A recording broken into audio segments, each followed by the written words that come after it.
Boa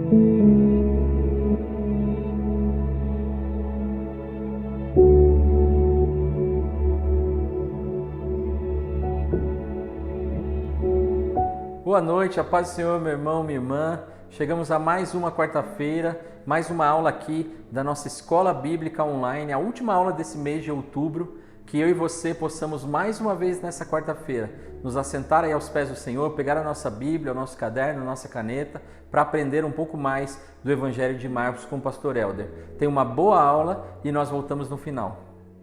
Graça e paz, amados. O normal é quando nós sairmos para uma missão, para uma viagem, para trabalhar, o normal é a gente se preparar, se precaver de várias coisas. Eu, por exemplo, quando vou viajar a trabalho, eu tenho que me preocupar com algumas coisas. Por exemplo, tenho que me preocupar com a rinite, que faz parte da minha vida há 20 anos. Então eu tenho que levar remédio na minha mala, para quando essa rinite pegar. O clima aqui é muito instável, tem dia que nós temos as 4 estações do ano num dia só. De manhã às vezes é muito frio, de repente fica muito quente. E você tem que se preparar de todas as maneiras para quando você sair numa missão, ou a trabalho, ou qualquer outra coisa. Hoje eu vou falar de uma missão extremamente inusitada. Uma missão que aparentemente contradiz o bom senso.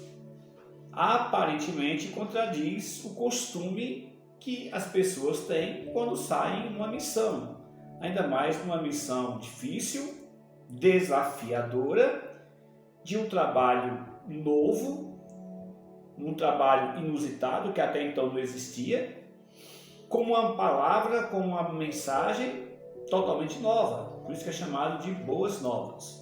Eu estou falando da missão dos 12.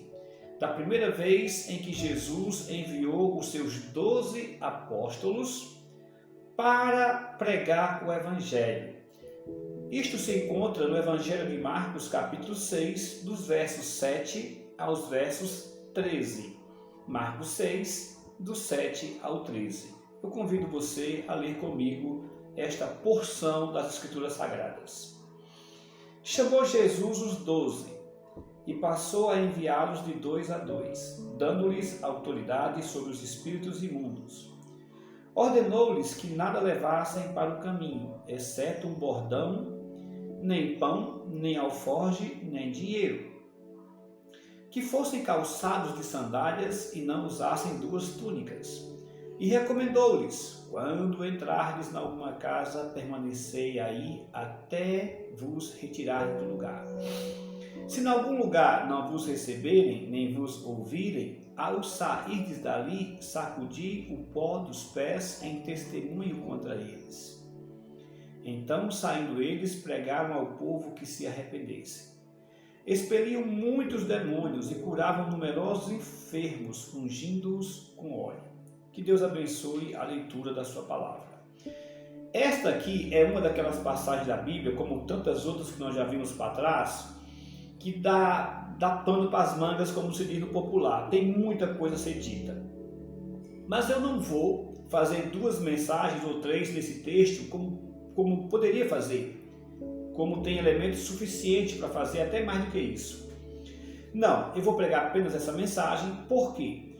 Porque você prestou atenção que eu falei que é a primeira vez que Jesus enviou os 12. Ele vai enviar outras vezes. Assim, nas outras vezes em que ele enviar, coisas que eu gostaria de falar hoje e ficaria muito comprido e não vou falar, portanto, eu falarei nas passagens futuras quando Jesus de novo enviar os 12. Mas é importante você entender algumas coisas nessa mensagem de hoje. Primeiro, o contexto. Lembre-se que Jesus enviou os 12 logo após ele sair da sua terra de Nazaré, onde ele foi rejeitado, não só pelas pessoas de Nazaré, mas até pelos seus próprios parentes. Jesus tinha vários parentes e todos eram daquela região.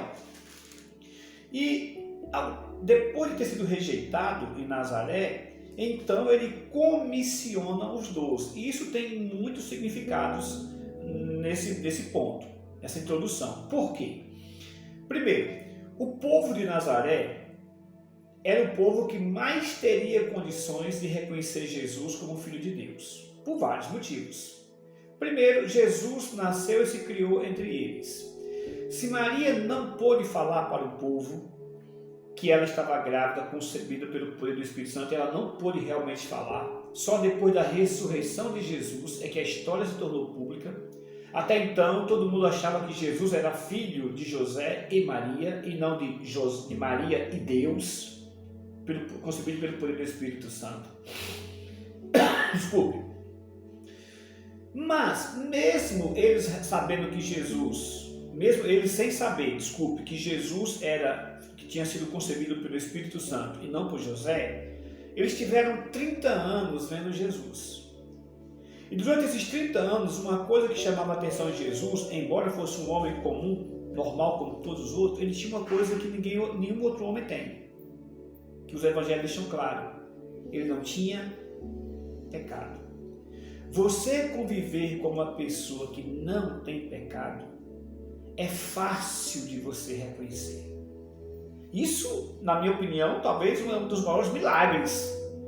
É você viver 30 anos no meio de pecadores, no meio de um povo, numa vila pequena, todo mundo se conhecendo, e você não pecar. Esse era Jesus Cristo, esse foi Jesus Cristo em Nazaré, na sua terra. Então, quando ele se lançou como Messias, essa peculiaridade deveria ter saltado aos olhos. As pessoas poderiam ter dito: olha, ele sempre foi diferente. Ele nunca falou palavrão. Você nunca viu ele desejando mal às pessoas. Você nunca viu ele respondendo pai e mãe. Você nunca viu ele mentindo. Você nunca viu ele brigando. Você nunca viu ele iracundo. Você nunca viu ele descontrolado. Isso deveria ter chamado a atenção daquele povo, mas não chamou. Por quê? Porque aquele povo conseguia ver Jesus, o filho do carpinteiro, mas não conseguiu ver Jesus, o Filho de Deus, como acontece hoje, com milhões e milhões de pessoas, que até reconhecem que Jesus é um personagem histórico, que existiu, que viveu, mas que ele é o filho do carpinteiro, e não o unigênito do Pai, o unigênito de Deus. Isso aconteceu. Então, esse contexto é importantíssimo. A segunda coisa que chama a atenção: aquelas pessoas, ao rejeitar Jesus, rejeitaram de uma maneira tão terrível, que no versículo 6 diz: admirou-se da incredulidade deles, o versículo anterior, né? Marcos 6,6. Admirou-se da incredulidade deles. Quem se admirou? Jesus. Eles eram tão incrédulos, que conseguiu causar admiração no próprio Jesus Cristo. E isso é uma das poucas coisas que Jesus se admirou neste mundo. Uma das coisas que ele se admirou foi a incredulidade de pessoas que teriam mais condições de enxergar Jesus do que qualquer outra pessoa. Eles teriam mais condições de enxergar Jesus Cristo mais do que qualquer outro povo na terra, e não enxergaram. Você veja que é uma questão realmente de fé, é uma questão de coração entre a pessoa e Deus. Muito bem. Ao ser rejeitado por aquelas pessoas, Jesus então inicia uma nova etapa no seu ministério, algo até então que não tinha acontecido. Até então, somente Jesus, tudo o que aconteceu acerca do Evangelho era centrado na pessoa de Jesus Cristo. Os apóstolos eram meros estudantes, acompanhantes, discípulos, mas em nenhum momento eles tiveram participação no evangelismo, no anúncio da boa nova do Evangelho. Então Jesus agora quebra isso, inicia então essa nova etapa do seu ministério, né? Esse novo ponto do seu ministério e na revelação progressiva. Ele chama os 12, veja que ele já tinha separado lá atrás 12 para estar com ele, como nós já estudamos. Então ele chama os 12 e passou a enviá-los de 2 a 2, dando-lhes autoridade sobre os espíritos imundos. Então a primeira coisa que eu quero chamar a atenção aqui, ainda nessa introdução, além de tudo que eu já falei, é a pessoa que comissiona Jesus. Jesus, quando chama os 12, ele chama como discípulos, chama como representantes, chama como embaixador, chama como dispenseiro, como mordomos dele. Essa palavra chamar é conclamar, é convocar. E essa chamada de Jesus lembra muito a chamada de um rei, quando mandava um embaixador com uma missão específica para outro reino, para outras pessoas, para alguma coisa importante. Da mesma maneira, Jesus chama os 12. E ao chamar os 12 para essa missão, como eu falei, existem várias coisas que nós podemos dizer, eu estou dando ênfase em Jesus Cristo, na pessoa que chama. Ele chama, não apenas chamou e disse, olha, vão e faça isso. Não. Ele chama, dá a direção, dá a missão, mas dá as condições para essa missão ser realizada. Não é uma comissão apenas verbalizada, de boca. Ó, vai e faça isso. Ah, mas se você se vira, dê seus pulos por lá. Se virem vocês aí. Se tiver alguma dificuldade, vocês resolvam. A minha ordem é, vão. Ele não faz isso. Ele não só chama especificamente os 12, mas dá todas as condições para eles realizarem essa missão. Hoje, nesse estudo nosso, eu quero trazer para os meus amados irmãos 4 lições da chamada de Jesus, ou melhor colocado, do comissionamento de Jesus para os seus servos. 4 lições do comissionamento de Jesus para os seus servos. Como Jesus deseja que seus servos desempenhem a missão de proclamar o Evangelho. Como é que Jesus deseja que nós, seus servos, saiamos cumprindo a missão que Ele nos deu de ir por todo mundo e pregar o Evangelho? De que maneira Ele quer? De que maneira Ele deseja? Porque o mesmo Deus que ordenou também deixou claro o modo como fazer, quem fazer, quando fazer. Então vamos lá. Primeira lição. Jesus quer que nós desempenhemos o comissionamento com companheirismo. Essa é a primeira lição. Jesus deseja que nós realizemos a missão que Ele nos deu, e não deu só para os 12, deu para todos os seus servos, aqueles que o aceitam como Senhor e Salvador. Vamos já enfatizar aqui na frente esse ponto. Para todos aqueles que o receberam como seu Senhor, seu Salvador, seu Deus, Ele deseja que nós realizemos a nossa tarefa, a nossa comissão, o nosso ID, não é nem nosso, é dele, né? O ID, com companheirismo. Olha o versículo 7. Chamou os 12 e passou a enviá-los de 2 a 2. 2 a 2. Meu querido, é muito contra a natureza de Deus ministérios solitários, obreiros solitários. É contra a natureza divina. Nem Deus viveu sozinho, nem Deus vive sozinho. Ele sempre viveu numa comunidade. Ele sempre foi companheiro. O Pai, o Filho e o Espírito Santo. Se Deus nunca foi sozinho, nós que fomos criados à sua imagem e semelhança, Ele também não permitiu que nós fôssemos sozinhos. Desde os nossos primeiros pais, lá do Éden, Deus fez Adão, viu que ele estava só, então trouxe para ele uma companheira que lhe fosse idônea. Já na criação, nós já vemos o princípio do companheirismo. A palavra companheiro, companheira, companheirismo é a ideia de você acompanhar, caminhar com, certo? Participar com companheiro. Muito bem. Jesus enviou de 2 a 2. Olha, Ele poderia ter enviado um para cada lado. Teria mais gente pregando, mais lugares sendo alcançados, mais pessoas ouvindo o Evangelho, mais milagres, mais curas, né? Poderia ter feito 12, para atingir toda a região, mas Ele não faz isso, porque a obra de Deus tem que ser feita com companheirismo. Não existe lobos solitários no Evangelho. Nós podemos até ficar sozinhos na missão, no Evangelho, na obra, por outros não quererem vir, por outros não aceitarem o ID, por outros desobedecerem a ordem de Deus, por outros não quererem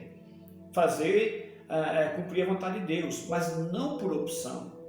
Nós somos aquele povo que devemos fazer a obra de Deus com companheirismo. O Eclesiastes vai dizer que é melhor 2 do que 1. E ainda acrescenta, porque se um cai, o outro ajuda a levantar. Então, no Evangelho é importante esse princípio do companheirismo. Jesus sabia que pregar o Evangelho, falar de Deus, lutar contra o inimigo, falar das boas novas no mundo caído, no mundo que naturalmente rejeita Deus e as coisas de Deus, Jesus sabe que é difícil. E nós temos a tendência de estando só, nos desanimarmos, nós nos render. Então, o outro ajuda. Eu já perdi a conta, meus irmãos, das vezes em que eu encontrei colegas meus desanimados no ministério, desanimados, ligando para mim, conversando comigo, e eu naquele momento fui o companheiro que os animei. E graças a Deus a pessoa se animou, se reanimou, não foi pelo que eu falei, mas pela graça de Deus, se animou, se reanimou, e tão firme no Evangelho.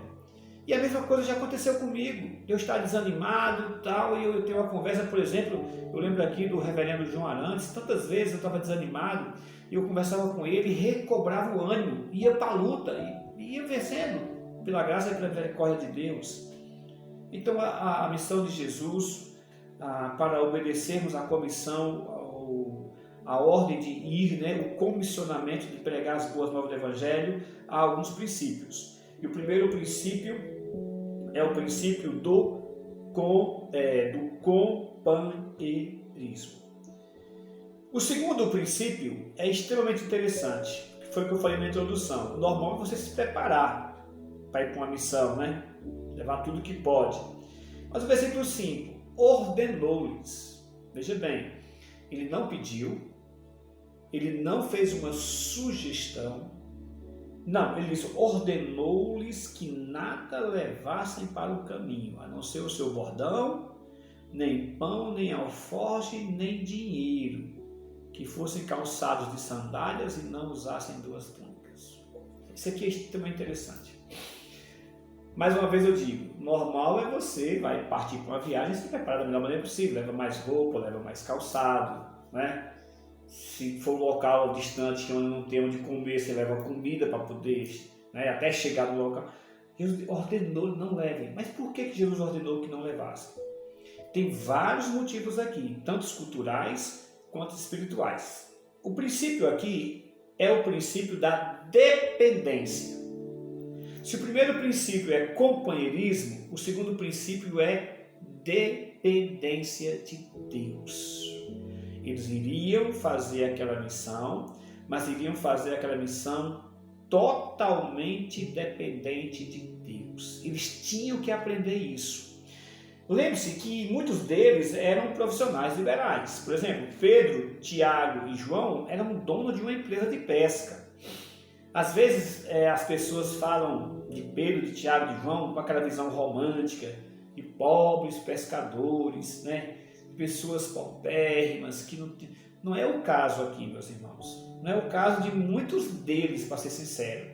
Eu chego até a dizer que não é o caso de nenhum deles. Eu já li vários livros sobre os apóstolos, até quero indicar um para vocês aqui, que é o do professor Aramis aqui de Guaratinguetá, que foi professor durante muitos anos, professor durante muitos anos no CTVAP ainda, e ele escreveu um livro chamado 12 Homens e um Destino. E ele conta a história dos 12, tanto a história antes, durante e até do martírio deles, de como eles morreram, Existem vários livros que falam sobre isso também. E eles não eram pobres, coitados, como às vezes passa a imagem. Não é aquelas pessoas que não tinham nada o que perder, e aí não tenho nada para perder, então eu vou seguir Jesus Cristo. Eu não tenho nada mesmo, não tenho onde cair morto, então eu vou seguir esse homem aqui, não tenho nada a perder. Não é isso. Tira essa ideia romântica da sua cabeça, muito pelo contrário. Pedro, Tiago e João, tanto Pedro como os pais deles, Zebedeu, eram donos de uma pequena empresa de pesca. Tanto é que o texto diz que quando Pedro foi chamado, eles tinham empregados. Deixando os empregados no barco, eles seguiram Jesus. Então eles tinham sim uma empresa de pesca. No caso de Pedro, ele tinha casa nos dois lados do mar da Galileia. Do lado de cá e do lado de lá. Tinha casa do lado de cá do mar e tinha casa do lado, mostrando que era uma pessoa que tinha certas condições, certas posses. Nem vou tocar no ponto aqui de Mateus, que era um homem rico, o chefe da coletoria. Então, não eram pessoas que não tinham nada a perder, tinham sim. E que abriram mão daquelas coisas para seguir a Jesus. Mas agora, seguindo a Jesus e sendo enviado na primeira missão que Jesus envia eles, Jesus dá uma ordem inusitada. Mas é uma ordem que eles tinham que aprender desde o início algo fundamental para fazermos a obra de Deus. A obra de Deus seria feita e é feita única e exclusivamente na dependência de Deus. Até o básico, que era o que comer, eles tinham que depender de Deus. Eles tinham que aprender desde o início que a vida deles, a partir de então, seria totalmente dependentes de Deus. Isso é uma coisa, eu repito para você, uma coisa que não se encontra paralela em lugar nenhum. Nós não temos nenhum grande mestre da antiguidade, nem no Oriente, Confúcio, Lao Tse, nem no mundo árabe, nem no mundo muçulmano, nem no mundo egípcio, nem no Mesopotâmio, em nenhum lugar do mundo existe um comissionamento dessa natureza, sobrenatural. Vão e não leve nada. E garanto para vocês, não vai faltar nada. Não vai faltar nada. De fato, eles voltaram e não reclamaram que faltou alguma coisa. Muito pelo contrário, eles voltaram cheios de gozo, de alegria, né? Comemorando porque os demônios eram expulsos. E Jesus vai dizer até que viu Satanás cair quando eles iam avançando, pregando o Evangelho. Dependência total de Deus. Esse aqui é um princípio muito importante, porque hoje em dia, a gente, para fazer a obra de Deus, a gente precisa de tanta coisa. A gente acha que, nossa, se não tiver isso, ninguém vai conseguir fazer, se não tiver aquilo, não vai conseguir fazer, se não tiver aquilo. Eu já vi igrejas crescerem, e já vi ministérios crescerem sem nenhuma condição. Porque a dependência é de Deus. É Deus, na realidade, nós somos apenas vasos. Deus é quem faz a obra através de nós. E quando você mantém isso no seu coração, na sua vida, essa dependência de Deus, tudo que você for fazer, tudo, não é só na obra de Deus, não é só no ministério, não é só em pregar o Evangelho, não, é em tudo na sua vida. Você manter esse princípio de dependência de Deus, você está dentro da vontade de Deus, e o poder de Deus, a graça de Deus vai se fazer mais presente e você vai sentir mais facilmente Deus na sua vida. Dependência total de Deus. Não levem nem 2 túnicas, nem levem nem dinheiro. E é interessante aqui, que é uma questão cultural muito interessante aqui. Eu vou deixar isso para o terceiro ponto, mas eu quero só enfatizar agora aqui essa questão cultural. Quando os outros discípulos das outras religiões vigentes na Palestina eram enviados, eles eram enviados totalmente ao contrário do modo como Jesus enviou os seus. Jesus enviou os seus, ensinando eles a dependência total de Cristo, né? De Deus, vamos colocar assim. Mas os outros, quando eram enviados, não. Os outros, quando eram enviados, eles eram enviados totalmente providos. Inclusive, eles nem ficavam na casa de ninguém, nem comiam a comida das pessoas. Quando eles iam, por exemplo, quando um fariseu ia pregar em outro lugar, os fariseus também tinham seus discípulos, ele enviava seus discípulos pregando para que a sua seita aumentasse. Eles não iam em todas as pessoas, e não iam em todo lugar. Mesma coisa dos essênios, que era uma seita da época de Jesus Cristo. Eles não iam também a todas as pessoas, então eles também não iam a todos os lugares. Eles sabiam as pessoas que poderiam ir. A seita dos fariseus era uma seita mais erudita, mais refinada, era uma seita de pessoas de condições financeiras melhores, como Zé de Arimateia, Nicodemos, eles não iam toda pessoa. E Já os essênios eram ascéticos, né? Que viviam nos desertos, viviam em mosteiros, era uma coisa meio mística, então não ia em todo lugar também não. Aliás, os essênios convidavam as pessoas a irem até eles. Jesus não. Jesus foi ao encontro do povo, Jesus foi ao encontro do pecador e ensinou os seus discípulos a irem ao encontro dos pecadores, sem confiar em absolutamente nada que eles tivessem, nem material, nem moral, e muito menos espiritual deles, mas confiando única e exclusivamente no suprimento de Deus. Deus iria suprir e vai suprir todas as coisas, dependência total de Deus. Isso me leva ao terceiro ponto dessa nossa mensagem. Então, o comissionamento de Jesus, cumprir a missão de Jesus, envolve companheirismo, envolve dependência de Deus, mas olha o versículo 10, e recomendou-lhes: quando entrardes em alguma casa, permanecei até vos retirardes do lugar. Se em algum lugar não vos receberem nem vos ouvirem, ao sairdes dali, sacudi o pó dos pés em testemunho contra eles. Terceiro lugar é que, além do companheirismo, que é o primeiro ponto, além da dependência, que é o terceiro ponto, a terceira coisa que chama a atenção é que a obra de Deus, para ser realizada, tem que ser realizada com humildade. Quando entrardes em alguma casa, permanecei aí até vos retirar do lugar. Então, veja só, eles iam pregando o Evangelho. Eles tinham que se apresentar. Bom, eu sou discípulo de Jesus Cristo, de Jesus o Nazareno. Nós pregamos o Evangelho de Cristo, a boa nova do Evangelho. As pessoas que eram acostumadas a ouvir pregadores, repito, não era só Jesus que enviava discípulos, outras seitas também enviavam seus discípulos, como já citei, fariseus, essênios, saduceus e por aí vai. Ao se identificar, pessoas interessadas naquele evangelho iriam ouvir. Como naquela época não havia hospedagens, não havia hotel, os palestinos, não é só os palestinos, os antigos, eles exerciam o que nós chamamos de princípio da hospitalidade. A pessoa não dormir no meio da rua, não dormir fora, já que não havia hospedagem, não havia hotéis naquela época. Então esse princípio da hospedagem era muito, muito forte. Era praticada por todas as pessoas. Então a pessoa convidava você para ir para sua casa. Jesus diz, olha, quando entrares na alguma casa, fique lá. Por quê? Se aquela casa abriu a porta para o Evangelho e a casa fosse bem humilde, bem simples, bem pobre, o homem de Deus deveria entender que Deus queria ele naquela casa, porque foi a porta que Deus abriu, a dependência de Deus, que eu falei no ponto anterior. Eles eram guiados totalmente por Deus. Então aquela porta se abriu, Deus quer que você vá lá.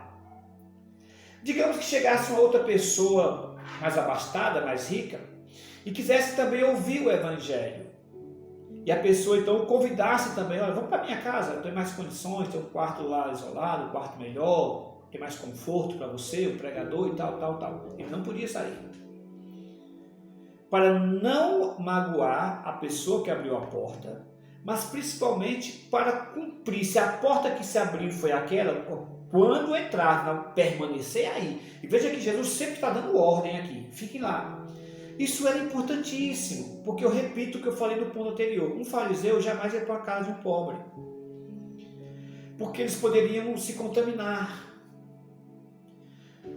Os pratos de uma pessoa impura na cabeça do fariseu, e não era impura não é uma questão de limpeza física, não. O fariseu entendia impureza as pessoas que não cumpriam na cabeça deles as leis que eles inventaram. É nem as leis que a Bíblia falava, as leis que eles inventaram, porque o judeu, de maneira geral, é um povo limpo. Da antiguidade, os povos mais limpos que nós temos é o judeu. Você pode ver lá no Antigo Testamento todas aquelas leis de limpeza que Deus colocou quando formou a nação. As leis de higiene pessoal, as leis de higiene social, as leis do banho, das oblações. Era um povo limpo, o povo judeu. Era um povo que não tinha doença. Você pode ver que dos povos antigos, quase todos os povos antigos eram extremamente doentes por causa do problema da higiene. O judeu não tinha esse problema. A alimentação era boa, era sadia, por isso que tinha aquela regulamentação para não comer todo tipo de animal, porque dava doença e Deus não queria o povo dele doente. Então Deus criou várias leis dietéticas, que nós chamamos, para que eles não pegassem doenças. Muito bem. Então, quando ele entra numa casa, eles não podiam sair daquela casa por causa desse princípio que eu falei. Coisa que um fariseu jamais faria, nem sequer entraria na casa de qualquer pessoa. Um essênio também não, um saduceu também não. E Jesus mostra para ele, olha, se a casa for humilde, vocês fiquem lá. Vocês têm que mostrar para esse povo humilde que eles são importantes para nós. E que o meu discípulo não está atrás de conforto. E que meu discípulo não está atrás de ser servido, e sim de servir. E que meu discípulo não discrimina aquele que não tem daquele que tem. Que meu discípulo não se incomoda em uma porta que se abriu numa casa simples, numa tapera, numa casa de taipa, de uma porta que se abriu no palácio. A mesma porta que se abre no palácio é importante para nós, do mesmo jeito que uma casa que se abre numa tapera, numa casa de taipa. São vidas preciosas para Deus. Então, na casa que abrir a porta, permaneça lá, fique com eles, trabalhe com eles, até porque os discípulos de Jesus, quando foram evangelizar, assim como o apóstolo Paulo, como o apóstolo Pedro, eles se envolviam com a sociedade, inclusive ajudavam em trabalhos, né? Eles faziam tendas, como Paulo fez, como Pedro trabalhou e tantos outros. Só quando, depois da ressurreição, que eles começaram a fundar as igrejas, é que os discípulos se dedicaram totalmente ao ministério da palavra. Mas antes disso, eles faziam o trabalho normal, como todos os outros, né? Ajudava na distribuição, ajudava a fazer coisa, trabalhava, chegava no dono da casa ia para a roça, eles iam com o homem para a roça, e na roça eles iam pregando o evangelho, o homem ia cuidar do gado, das ovelhas, eles iam também com o dono da casa, e lá eles pregavam o evangelho no meio dos pastores, pastoreando as ovelhas e pregando o evangelho, cuidando do gado e pregando o evangelho, plantando e cuidando do evangelho, arando e cuidando do evangelho. Essa é a ideia aqui, entendeu? Então eles faziam isso. Isso precisa de humildade, porque quando você se sente uma pessoa importante, a primeira coisa que você quer é atenção, é privilégios, é conforto e por aí vai. Mas nesse caso não. A porta que se abriu, permaneça lá, trabalhe com eles, ajude, pregue o evangelho, anuncie as boas novas. Então nós estamos vendo aqui essa nova etapa no ministério de Jesus Cristo. Até então, ele fazia a obra sozinho. Agora ele manda os seus discípulos saírem. E uma última coisa, uma coisa que eu quero chamar a atenção ainda antes do último ponto, é que ao fazer isso, Jesus está treinando os seus discípulos. É o primeiro treino público deles, né? É o primeiro treino antes deles partirem para essa missão definitivamente e sozinhos, né? Sem a presença física de Jesus. Então Jesus está treinando eles. E esse treinamento, esse primeiro treinamento foi muito bem sucedido. Eles voltaram realmente eufóricos, né? Felizes, porque eles foram muito bem nesse primeiro treinamento deles. Então é a primeira vez que eles estão sozinhos, realizando a obra de Deus, o Evangelho, as boas novas, em que Jesus confia a eles, comissiona eles para essa tarefa. E nessa nova etapa foi uma grande bênção para as pessoas e para os próprios apóstolos. E é interessante que essa bênção foi tamanha, que quando eles foram de novo, agora mais revestidos ainda do Espírito Santo, ainda mais agora com a consumação da obra, que é a crucificação de Jesus Cristo, eles foram com muito mais intrepidez, mas já tinham sido treinados. Essa é a primeira vez, vai ver outras vezes que Jesus vai enviar eles, Outras vezes Jesus vai entender. Ou seja, Jesus é tão sábio que foi preparando eles para quando eles estivessem sozinhos lá na frente, quando ele subisse aos céus, eles já tivessem experiências, eles já tivessem o que olhar para trás e confiar, dizer, vamos fazer, porque já fizemos uma vez, 2, 3, 4, 5 e vamos fazer de novo. Então veja a sabedoria de Jesus em prepará-los. Mas vamos então para o quarto e último lição do comissionamento de Jesus. Bom, a obra do Reino de Deus ela é feita com companheirismo. A obra do Reino de Deus é feita com dependência. A obra do Reino de Deus é feita com humildade. E a obra do Reino de Deus é feita com justiça. Versículo 11. Se em algum lugar não vos receberem, nem vos ouvirem, ao sair dali, sacudi o pó dos pés em testemunho contra eles. Então, saindo eles, pregavam ao povo que se arrependessem. Expeliam muitos demônios e curavam numerosos enfermos, ungindo-os com óleo. Justiça. Deus é justo, e os seus ministros, e os seus obreiros, os seus servos, devem ser justos também. Jesus disse, olha, vá lá e pregue. Se não vos receberem, não se desesperem, não briguem, não façam confusões, não perca a calma, não perca a paciência. Não estão rejeitando vocês, estão rejeitando a mim, a Jesus Cristo. Não estão rejeitando o homem, estão rejeitando Deus. Não estão rejeitando a mensagem dos homens, mas a mensagem de Deus, a boa nova, o Evangelho. Não estão rejeitando uma religião, estão rejeitando a comunhão com Cristo. E o que fazer? Como Nazaré fez, que Jesus se admirou da incredulidade deles. Virou as costas e foi para outro lugar. O versículo 6 do capítulo 6 diz isso, né? Então percorria as aldeias circunvizinhas. Nazaré perdeu a sua chance.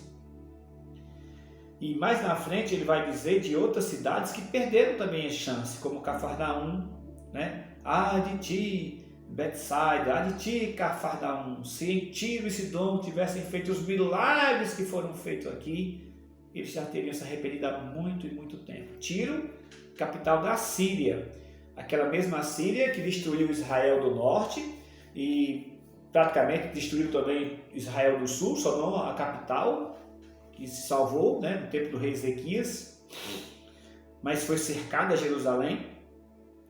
Aqueles assírios, que quando ouviram a pregação de... esqueci o nome do profeta, rapaz. Do profeta Jonas, se arrependeram. Aquela Síria, que quando Jonas pregou lá, todo mundo se arrependeu.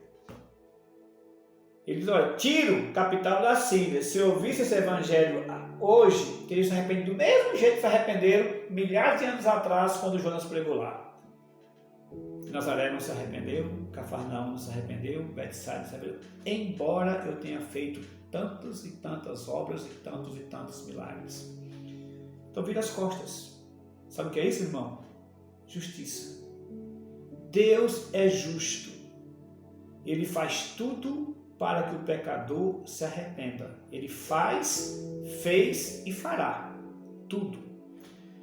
Ele enviou seu filho. Seu filho pregou o evangelho. Seu filho fez as coisas mais espetaculares que o homem já tem notícia. Despejou o poder nessa terra, parou os ventos, parou as tempestades, caminhou sobre as águas, expulsou demônios, deu vistas aos cegos, fez paralíticos andar, ressuscitou mortos, ele mesmo deu a sua vida, no terceiro dia ressuscita, convida todos os homens a virem até ele, todos, morreu de braços abertos, dizendo, vinde a mim, todos que estáis cansados e sobrecarregados, eu vos aliviarei. Garantiu a salvação, garantiu a vida eterna, garantiu a porta do céu, o reino do céu, os tronos do céu, os galardões do céu. Envia seus obreiros, suas mensagens. Todo dia tem homens e mulheres de Deus pregando o Evangelho, testemunhando o Evangelho de Jesus Cristo. Uma pessoa que não aceita a vida toda, uma pessoa que passa a vida toda rejeitando, é justo. que Deus respeite a vontade deles, do coração deles. Não, você não quer, não quer. Ninguém é obrigado a ir para o céu. Mas todos obrigatoriamente irão para o inferno, se não aceitar Jesus Cristo. Porque você escolhe ir para o inferno. Não quer ir para o céu? Não. Então não há outro local. Não existe um paraíso para ímpio. Não existe um purgatório. Não existe uma terceira via, uma terceira possibilidade. Não existe, meu filho. Ou é céu, é inferno, é Deus, é o diabo, ou é salvação, é a condenação. Mas se você não quer a salvação, Deus respeita seu coração, Deus respeita a sua vontade. Ele não vai te obrigar, não. Nunca obrigou ninguém a ir para o céu. Ninguém vai para o céu obrigado. Mas é justo que uma vez que você rejeita, que você não quer, ele vira as costas. E quando Deus vira as costas, e quando a última chance é perdida por um pecador, não resta mais absolutamente nada. E Deus é justo. Porque se Deus ficasse a eternidade lá pelejando com você, você passaria a eternidade rejeitando Ele. Como Deus não pode passar a eternidade pelejando com você, porque Ele determinou um ponto, um princípio, um fim. Ele determinou o princípio, o meio e o fim. Ele determinou um ponto na história humana em que todo mundo vai ter que prestar conta, onde nós chamamos isso de época da graça. Ele determinou um ponto em que a época da graça vai chegar ao fim. E quando esse ponto chegar, Deus virá, não é nem eu, não é nem o Evangelho, não é nem os homens de Deus, as mulheres de Deus, é o próprio Deus virar as costas, acabou. E Deus é extremamente justo em fazer isso. Injusto era se Ele não fizesse, aí Ele seria injusto. Insistir com uma coisa que Ele já sabe que nunca vai aceitá-lo. Aí ele estaria errado. Ele não seria onisciente e nem justo. Mas vai largar a mão, ele é justíssimo. Aliás, lá em Romanos, Paulo diz que tem algumas pessoas que Deus entregou. E por haverem desprezado Deus, as manifestações de Deus, os atributos, Deus os entregou. E quando Deus entrega um homem, uma mulher ao seu próprio coração, não tem mais jeito. Quando Deus entrega uma pessoa, um ser humano, entrega o seu próprio coração, sem Deus mais agir, sem Deus mais buscar, sem Deus mais procurar, esqueça. Você, nesse momento, está carimbado como filho da perdição ou filha da perdição. Então ele usa aqui uma linguagem metafórica do costume, da cultura deles, que era bater o pó dos pés. Quando alguém perdia a esperança em alguma coisa, quando alguém dizia, olha, chega, basta, então ele batia o pó dos pés. Quando o juiz não queria mais ouvir nada, já ia dar a sentença, olha, não quero mais saber, batia o pó dos pés. Quando alguém dizia, olha, eu não quero mais saber, também era uma maneira de você dizer, olha, acabou. O seu tempo acabou, agora vai à justiça. Ele é justo. É justo em permitir que a pessoa que não o ama não o aceite. Não o aceite, siga seu caminho que vai seguir mesmo. Ele é justo em acolher, em receber aqueles que o aceitam como seu Senhor e seu Salvador. Amém, que Deus seja louvado por mais essa aula, pela vida do Pastor Helder, por você que tem acompanhado semana após semana essas aulas da nossa Escola Bíblica Online. Que mais uma vez eu e você possamos continuar nos esforçando para colocar em prática o que nós temos aprendido aqui e também nas outras celebrações. E eu quero te incentivar também a continuar participando da nossa reunião de oração, a live de oração que acontece ali no nosso Instagram e das nossas celebrações presenciais que acontecem aos domingos às 10 horas da manhã e também às 19 horas. Que Deus te abençoe e tenha uma excelente noite de quarta-feira.